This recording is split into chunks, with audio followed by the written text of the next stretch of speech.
Vamos dar continuidade ao nosso estudo. Vamos hoje começar com o capítulo 19, que introduz um tema muito interessante e muito polêmico, né? Que é a questão do divórcio. Então, as diferentes igrejas têm posições muito diferentes em relação à questão do divórcio. Não sei porque a Bíblia agora está aqui a dar dor de cabeça para abrir.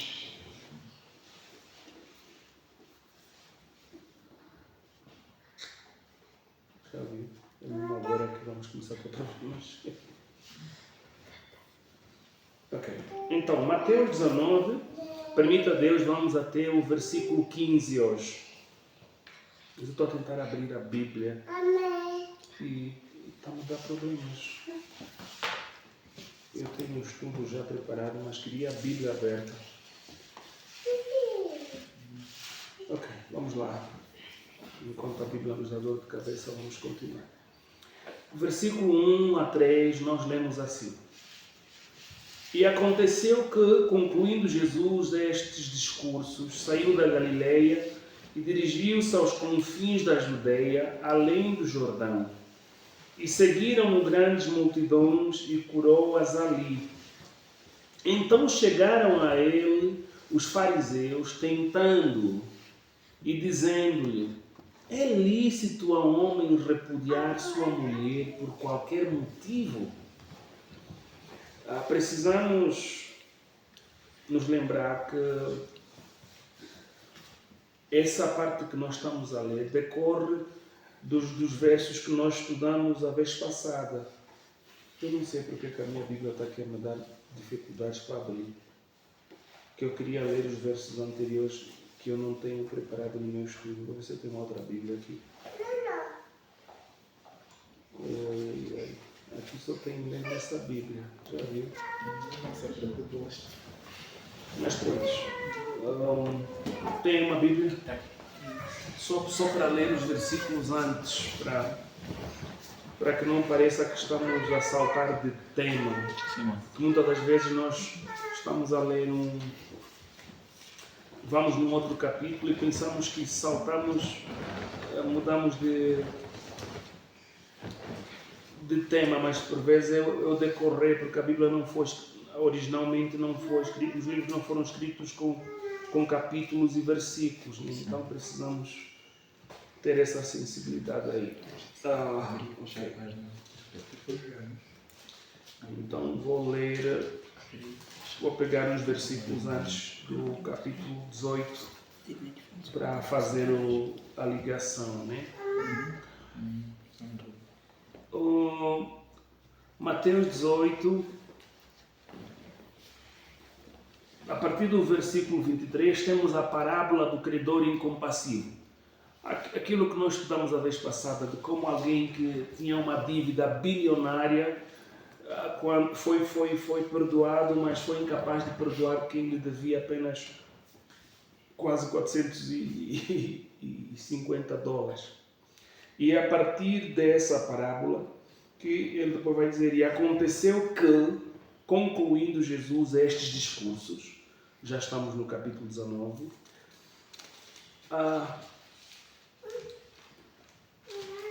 saiu da Galileia e dirigiu-se aos confins da Judeia, além do Jordão, Jesus. E seguiram-no muitas gentes e curou-as ali. Então chegaram ao pé dele os fariseus, tentando-o e dizendo-lhe: é lícito ao homem repudiar sua mulher por qualquer motivo? É uma pergunta muito interessante. Porque se nós entendermos a pergunta, já vamos ter uma ideia do assunto em jogo. Muita gente, quando lê esses versos, vão dizer que esses fariseus aproximam-se de Jesus para saber se era possível ou não, é aceitável ou não, um homem se divorciar. Mas aqui o tema é um pouquinho mais do que isso. É fácil, por vezes, nós lermos um texto e acharmos que entendemos o texto quando descuidamos de entender o contexto à volta do texto. O contexto é muito crucial. Vejam que, de novo, os fariseus são apresentados como aquele grupo que aproxima-se de Jesus não para aprender, não para ser curado, mas para tentar a Jesus. De novo, os tentadores vieram para tentar a Jesus. E o tentador é quem? O tentador é o diabo. Quer dizer que estes que aparecem para tentar a Jesus são enviados do diabo. Não é à toa que em João 8, Jesus vai nos chamar de filhos do diabo. Não é? É porque é o Espírito que guiava os passos deles. Eles eram antagonistas ao Filho de Deus. Então, só os filhos do diabo é que acabam sendo inimigos do Filho de Deus. Mas o nosso foco aqui tem que ser o verso 3. Na pergunta que eles fazem: é lícito ao homem repudiar sua mulher por qualquer motivo? A palavra-chave aqui é qualquer motivo. Em outras palavras, é aceitável divorciar uma mulher por qualquer motivo? Era essa a pergunta que os fariseus tinham para com Jesus. E tinham essa pergunta para com Jesus por quê? Porque na altura existiam duas escolas farisaicas muito judaicas, pelo menos de respeito, que dividiam opiniões entre os judeus. Uma era a escola de Shammai e a outra era a escola do Hillel. Estes dois nomes representavam as figuras máximas dessas escolas, não é? Quer dizer que estes professores, estes rabis, tinham tantos seguidores que as suas opiniões, onde divergiam, criavam agitação social no seio dos judeus, querendo entender quem era o professor que estava certo e quem era o professor que estava errado. E é interessante que a posição de Shammai era que existia uma razão especial que devia dar espaço para o divórcio. Já a posição de Hillel era que qualquer coisa que desagradasse o marido era suficiente para o marido divorciar-se da mulher.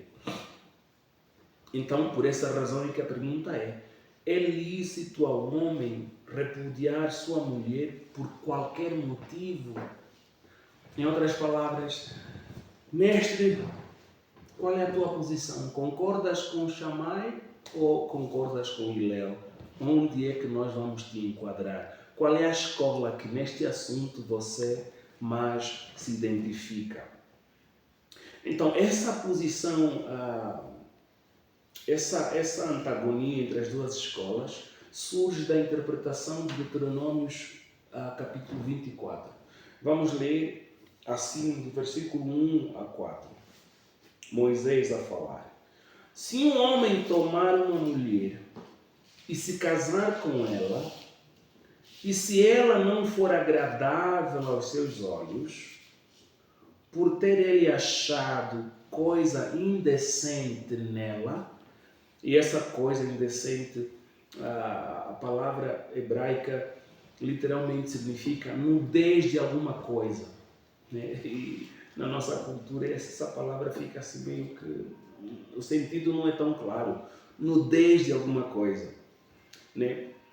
E se ele lhe lavrar um termo de divórcio e lhe der na mão e a despedir de casa, e se ela, saindo da sua casa, for se casar com outro homem, e se este aborrecer e lhe lavrar termo de divórcio e lhe der na mão e a despedir da sua casa, ou se este último homem que a tomou para si por mulher vier a morrer, então seu primeiro marido que a despediu não poderá tornar e a desposá-la, para que seja sua mulher, depois que foi contaminada, em outras palavras, depois de ter se envolvido com outro homem.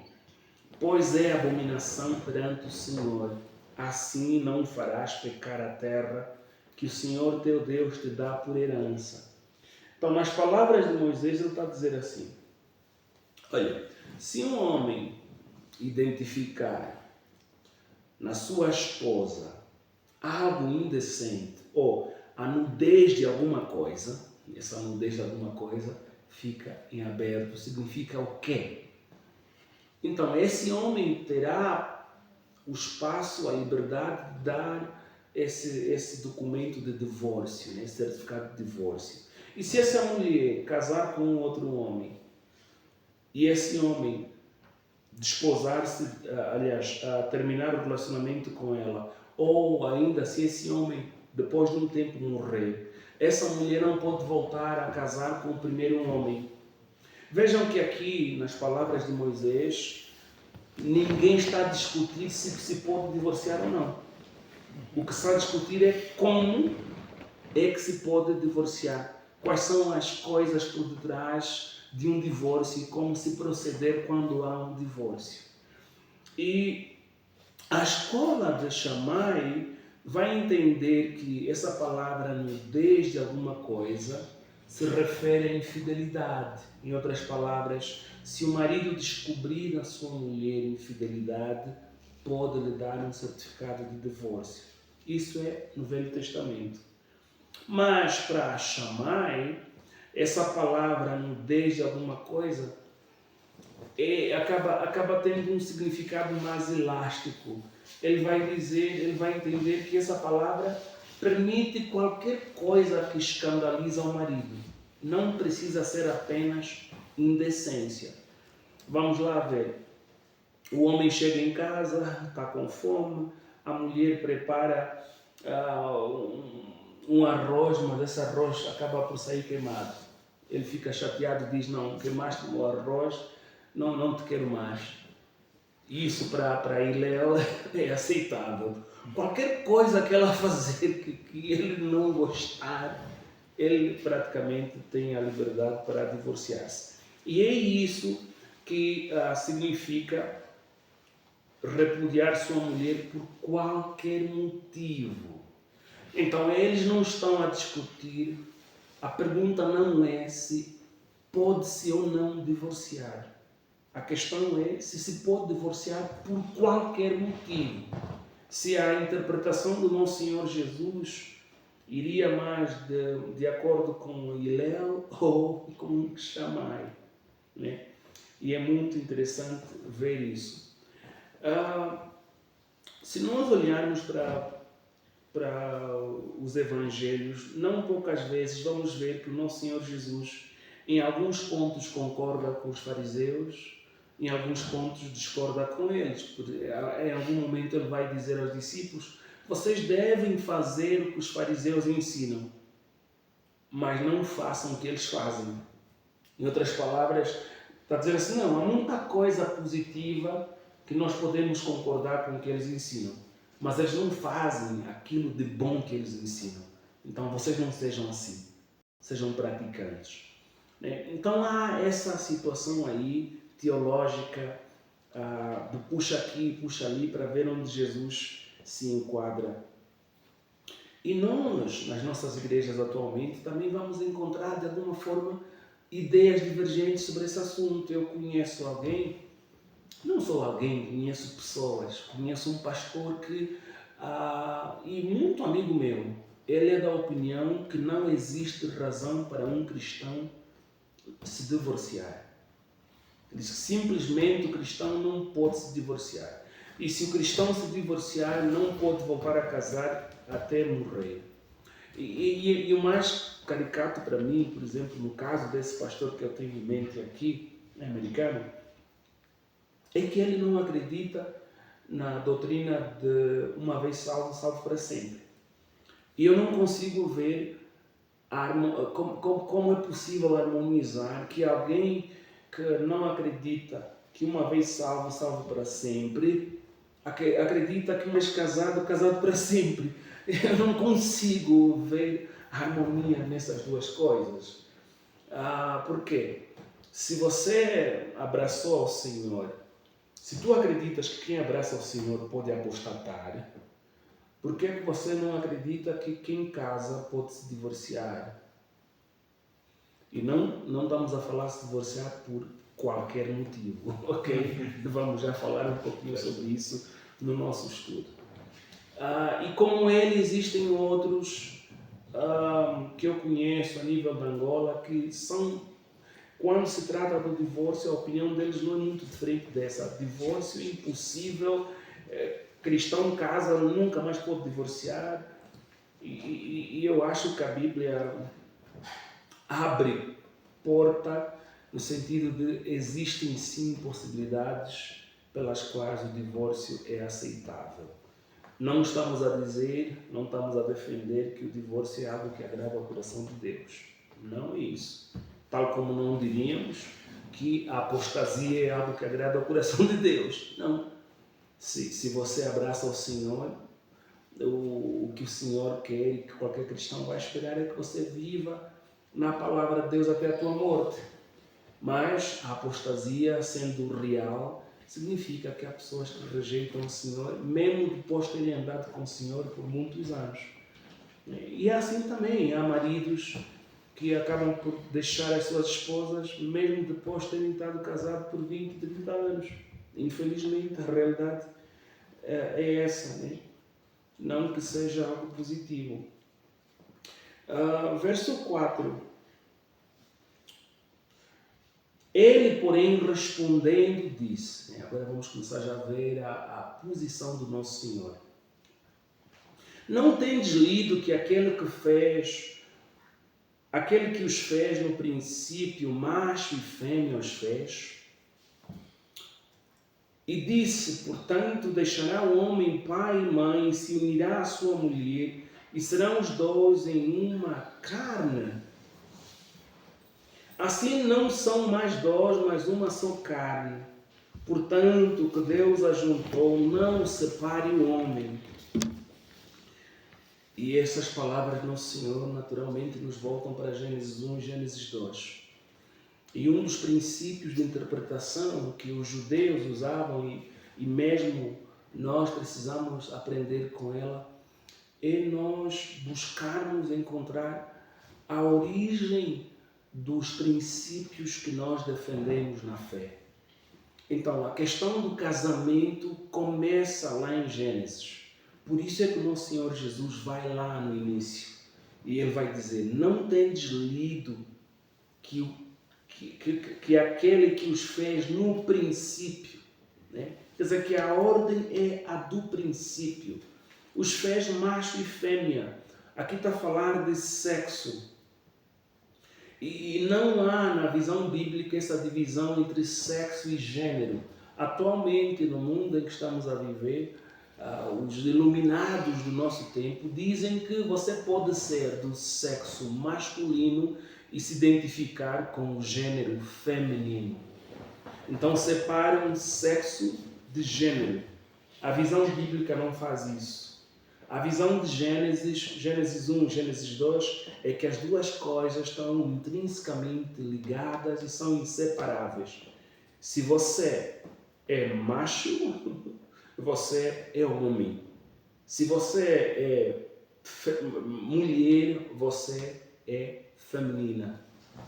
Não há como dividir isso. E quando há uma divisão entre as duas coisas, na visão bíblica estamos diante de um problema já. Não é o normal, é o anormal.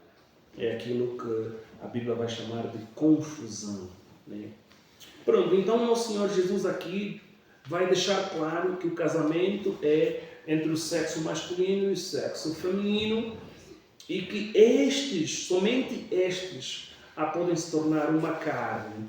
Quer dizer que não há aqui espaço para se dizer que um indivíduo do sexo masculino que se identifica com o gênero feminino pode casar um indivíduo do sexo masculino que se identifica com o gênero feminino. Isso não existe, ok? Então, ele deixa bem claro. Portanto, deixará o homem pai e mãe e se unirá à sua mulher e serão os dois em uma carne. E ele diz, assim não são mais dois, mas uma só carne. Portanto, o que Deus ajuntou, não separe o homem. Logo aqui, algumas pessoas vão dizer, ok, está aí, o Senhor Jesus está a dizer que se um casal está casado, né?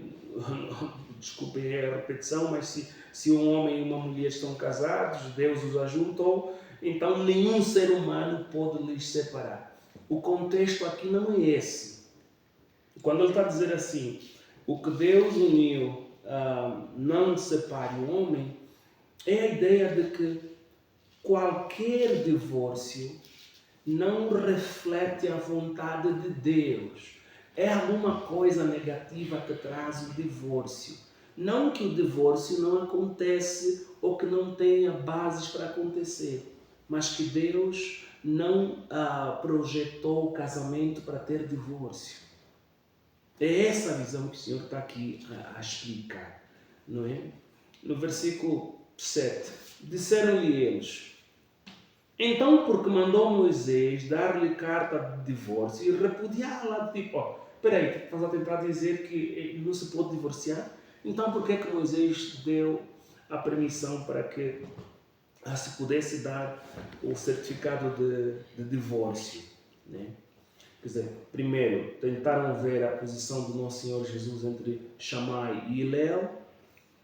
O Senhor lhes dá uma resposta e eles agora querem pôr Jesus contra Moisés. Eles estão sempre aí à procura de algum problema com Jesus.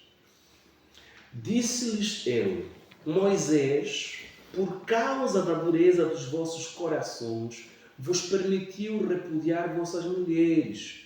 Mas no princípio não foi assim. Em outras palavras, se não há dureza de coração, se não há rebelião, se não há transgressão, não há necessidade de divórcio. É alguma coisa errada que acontece para que surja divórcio. É por causa dessas coisas erradas que Moisés permitiu que se desse o certificado de divórcio. Agora vejam no verso 9. Eu vos digo, e aqui vamos entender o que nós estamos a tentar falar, que o problema não era se pode ou não divorciar. Antes era qual razão é aceitável para o divórcio. Né? Que se podia ou não divorciar por qualquer motivo. No verso 9, Nosso Senhor vai dizer, eu vos digo, porém, que qualquer que repudiar sua mulher, vejam, não sendo por causa de fornicação, e casar com outra, comete adultério. E o que casar com a repudiada também comete adultério. Desculpa, em outras palavras, o nosso Senhor Jesus está a interpretar Deuteronômios 24, de 1 a 4, a praticamente dizer que aquela palavra que para Hillel significa qualquer coisa que o homem não gostar, como sendo estritamente uma situação de fidelidade. Se a mulher for infiel, o divórcio é aceitável. E claro, nós como cristãos não vamos dizer que só a mulher pode ser infiel e o homem. Pode ou não o homem ser infiel? Também pode. Né? Então, a fornicação não é só da parte da mulher, é também da parte do homem. Né? Então, o nosso Senhor Jesus aqui se posiciona do lado de Shammai. Não. Aquela interpretação de Hillel, que por qualquer razão se pode divorciar, está errada.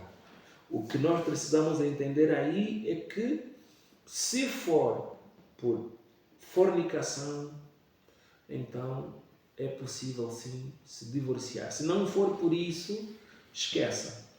Então, várias coisas aqui vão surgir como pergunta para nós.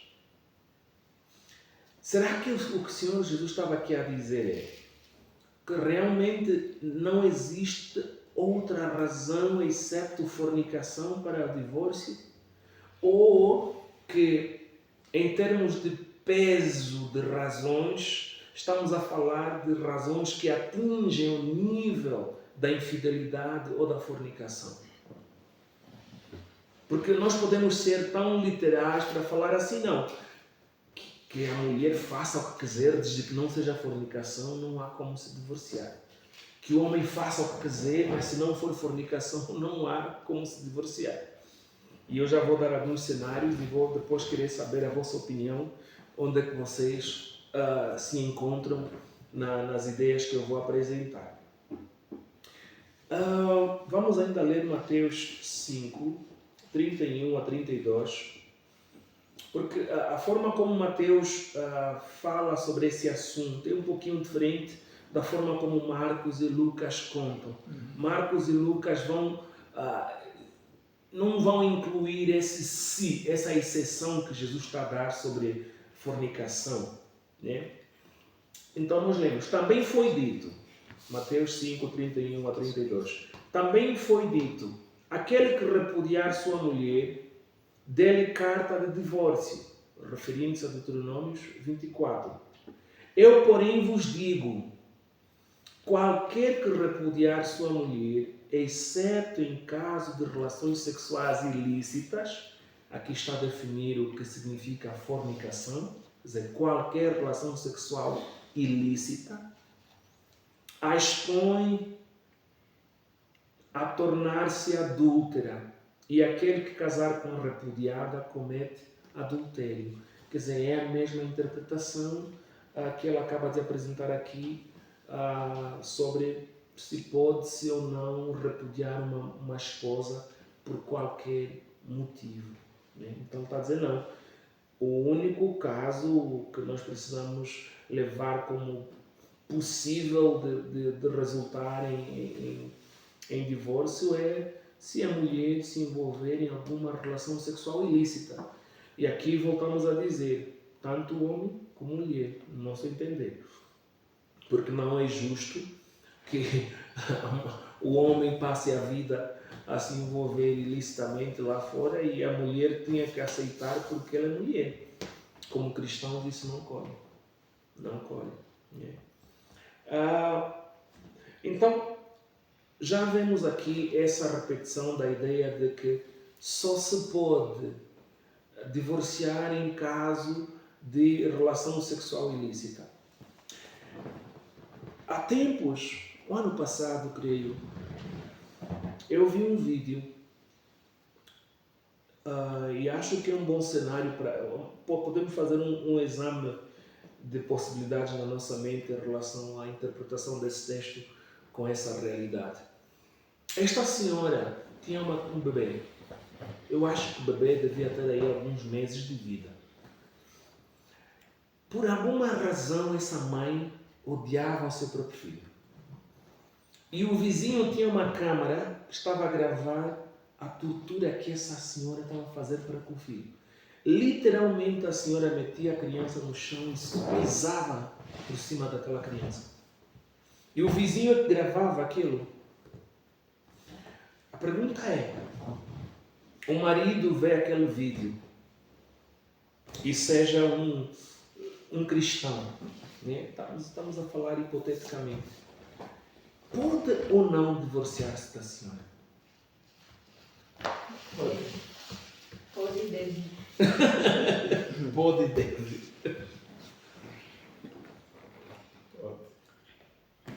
Não pode. Não pode, porque não é fornicação, porque não é... Ok. Não, acho que não pode. Não pode. Não é fornicação. Pode ou não? Biblicamente, não consigo encontrar. Mas difícil. Queres pensar com mais calma, né? Sobre o assunto. Realmente não consigo encontrar. Logicamente, é rápido. Ok. Há tempos aconteceu algo em Luanda, né? Acho que chegaram de ouvir essa notícia do moço que acho que ele fez, que violou a mãe e a irmã, alguma coisa assim desse tipo. Esse como é violação, pronto, acho que o cenário até fica fácil porque é fornicação. Mas vamos lá ver cenários mesmo só de violência. O teu marido, és uma esposa cristã, e o teu marido acaba descobrindo que o teu marido afinal é gatuno, foi roubar na casa de alguém, não somente roubou como matou alguém. E pronto, a polícia apanhou e ele está preso. Você, mulher cristã, pode ou não divorciar-se do marido? Roubou, matou. Aí parece não encontrar um pedido de cabeça. Nada. Até a questão de consciência não acaba na cabeça. Tá complicado, né? Acho que tem uma parte aí, acho que Colossenses diz que não seja participante dos pecados. E eu não sei se isso se enquadraria, né? Se enquadraria nessa. Então, se o marido roubou, matou, e a esposa sabe, porque a esposa que sabe que o marido tem aquele tipo, quer dizer, normalmente os cônjuges, eu não tenho tanta experiência nessa área, mas creio que os cônjuges sabem quais são os defeitos, a fraqueza do outro. Acredito que sim. Então, se a esposa sabe, então creio que ela também é cúmplice. Não, ela descobriu de repente que o marido afinal é dos movimentos e essa assim. Não, acho que tem que divorciar. Tem. Mas aí é fornicação, aí como é que é? É relação sexual ilícita? Então como é que fica? Então não. Já dei assim exemplos um pouquinho mais brutos. Vamos dar um exemplo mais menos bruto, mas quer dizer, menos bruto em termos de sensacionalismo, mas dos que mais acontecem. O marido passa a vida a bater a sua esposa, brutaliza, espancar e espancar.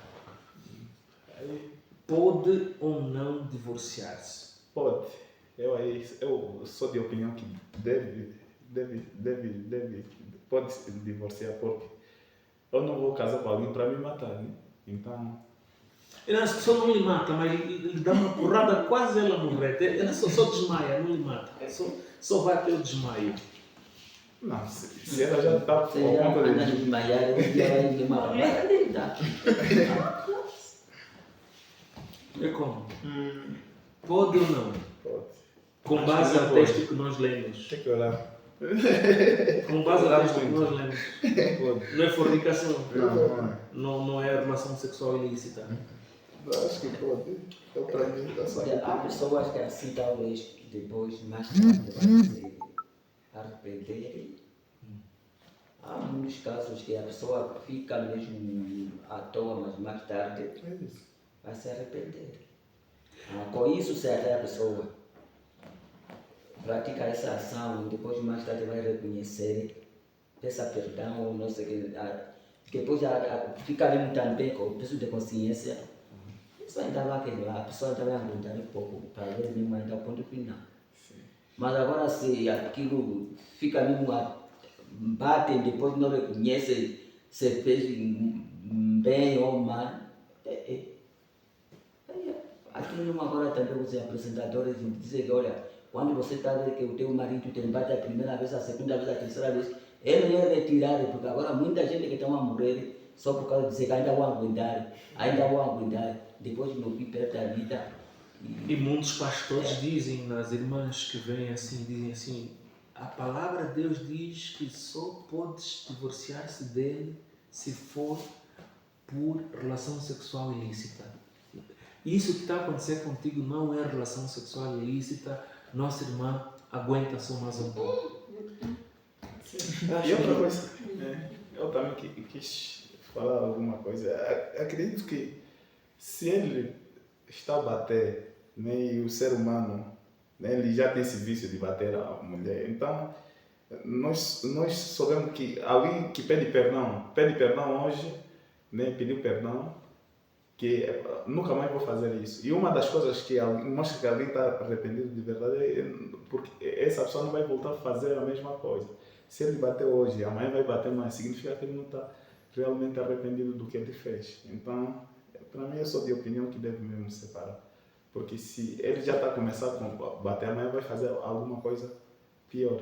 Então, Alguém parece que está dividido. Não, Eu entendo todos esses motivos. Só que preciso encontrar argumentos bíblicos. eu acho que Logicamente Fazem sentido. faz sentido, mas Se queres entender a compreensão bíblica. biblicamente. E aqui entra outro assunto. É possível a nossa compreensão bíblica não ter harmonia com aquilo que a nossa consciência nos mostra? É possível a nossa consciência nos dizer assim, analisando, tudo indica que esse é um caso que deve merecer sim o espaço para o divórcio. Mas ainda assim acho que ainda tenho que encontrar uma estrutura bíblica de compreensão para que eu possa... É um assunto muito profundo, porque exercita a nossa capacidade de interpretar as Escrituras. Vamos só... Eu queria mesmo trazer essas questões, porque é um assunto muito profundo. Vejam o que é que o Velho Testamento nos mostra, além do que nós já lemos em Deuteronômio 24. Êxodo 21, versículo 10 a 11. Ele vai dizer, se o Senhor tomar uma segunda mulher, não poderá privar a primeira de alimento, de roupas e dos direitos conjugais. Se não lhe garantir essas três coisas, ela poderá ir embora sem precisar pagar nada. Em outras palavras, na visão cultural do que o Velho Testamento enquadrava-se, essas responsabilidades de um marido tinham que ser observadas por um marido. Se o marido não observasse, a mulher podia divorciar-se do marido. Já vê que acrescenta um pouquinho mais aquilo que nós lemos em Deuteronômio 24. Aqui está a dizer, se o Senhor tomar uma segunda mulher, não poderá privar a primeira de alimento, de roupas e dos direitos conjugais. Direitos conjugais é o quê? Relação sexual. Claro que não sou, mas é fundamentalmente isso. É dizer que o marido tinha a responsabilidade de alimentar a esposa, dar a ela as vestimentas e de se envolver sexualmente com ela. Se o marido não fizesse isso, a mulher tinha direito de se separar com ele. Agora vejam que já expandiu um pouquinho mais as possibilidades de divórcio. certamente. E é ali onde eu acho que se nós pensarmos levarmos o espírito da palavra de Deus, esses vários exemplos que nós demos, claro que dão sim espaço para o divórcio. Eu diria algo e um pouquinho mais. No Velho Testamento existiam pecados que o castigo era ser apedrejado até a morte. Sabem disso? Existiam pecados que o castigo era ser apedrejado até a morte. Se você blasfemasse contra Yahweh, você seria apedrejado até a morte. E outras coisas mais que se você fosse apanhado a idolatrar, a adorar um outro Deus, você era apedrejado até a morte. Se você fosse um indivíduo supostamente profeta e profetizasse algo em nome de Deus e não acontecesse, eras apedrejado até a morte. Logo, a tua mulher tornaria-se viúva. Em outras palavras, a consequência é igual ao divórcio. Se a tua esposa cometesse um pecado digno de morte, ela seria morta.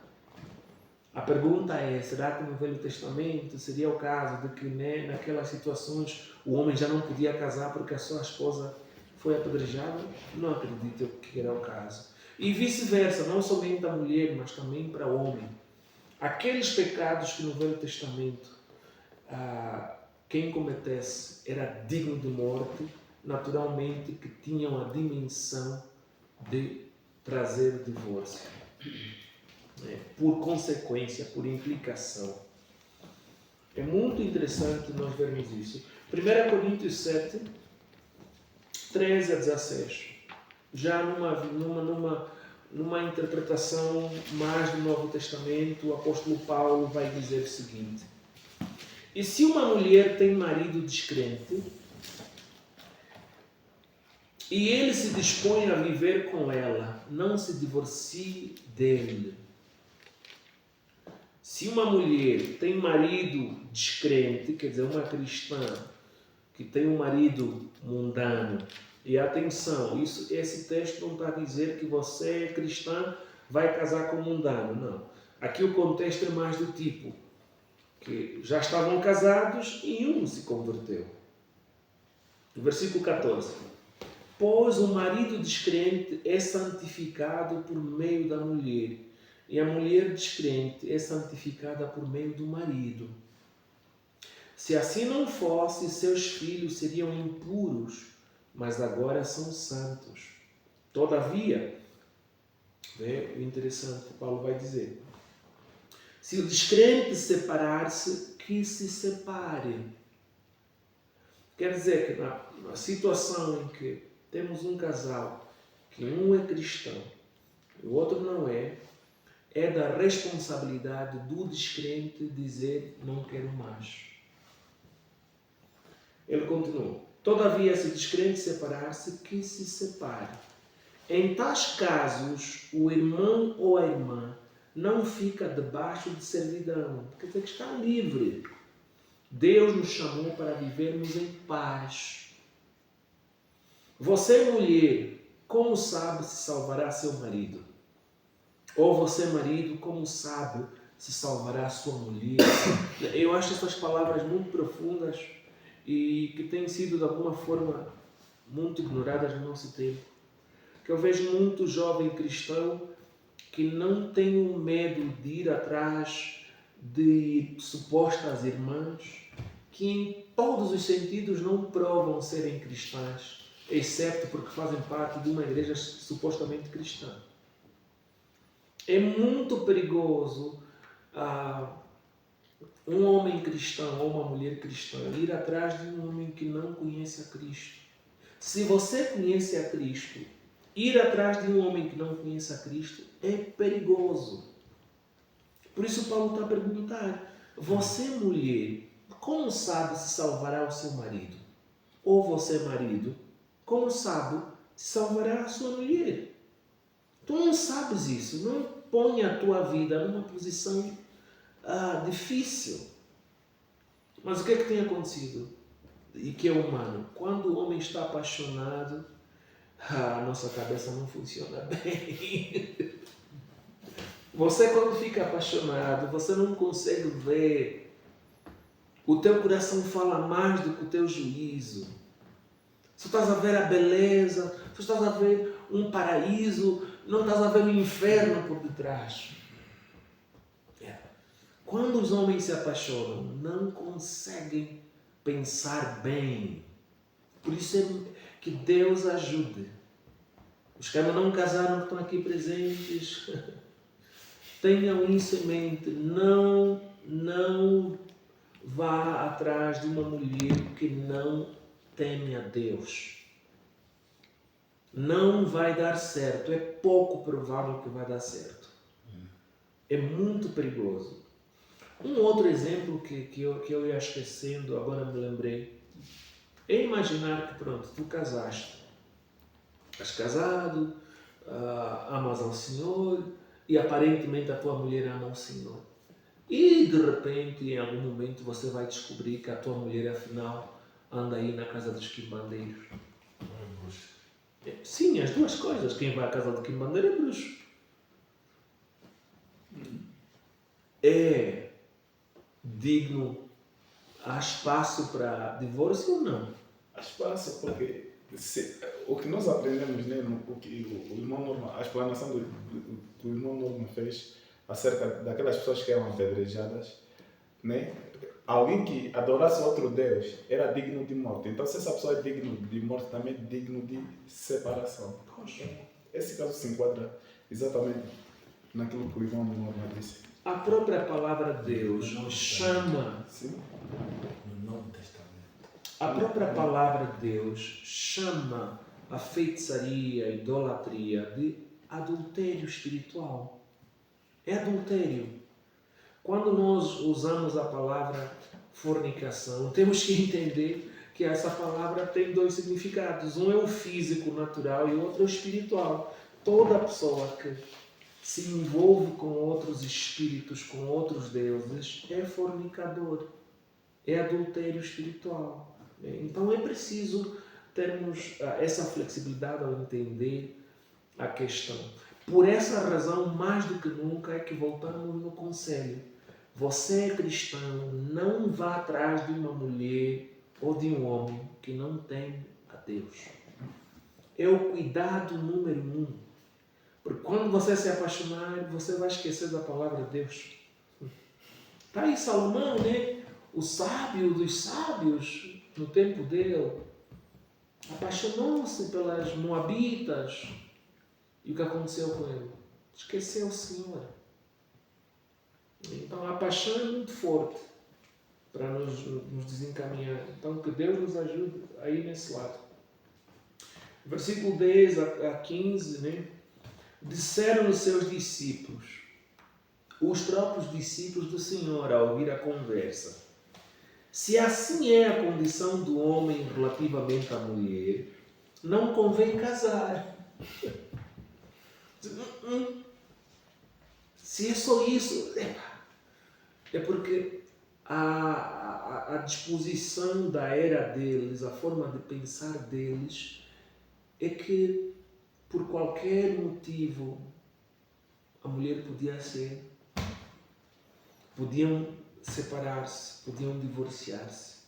E quando ouviram uma palavra que diz não é por qualquer motivo, escandalizou-lhes, porque já não era algo que acontecia na cultura. A visão, ainda que os judeus, a nível de comparação com os povos à sua volta, levavam um casamento com princípios mais nobres, mas não era tão nobre como o ideal de Deus, ainda faltava. E nós precisamos entender isso. Deus não tem prazer no divórcio. Por essa razão é que o passo mais importante é nenhum de nós, estou a falar dos que ainda não casaram, meter-se num relacionamento com uma pessoa que não tem o Senhor. Esse é o passo mais seguro a se ter. Sou cristão, não vou casar com quem não ama a Cristo. Não vou sequer pedir o contato da Joana ou da Antônia porque ela é muito bonitinha, quando eu já sei que ela não é alguém que anda com o Senhor. Mantenha já a distância, porque quando você assustar, estás apaixonado, a Bíblia não fala nada para ti. Os versos você vai esquecer os versículos. Não, estudamos uma vez com o irmão Norman, já esqueceste. Só vais assustar já.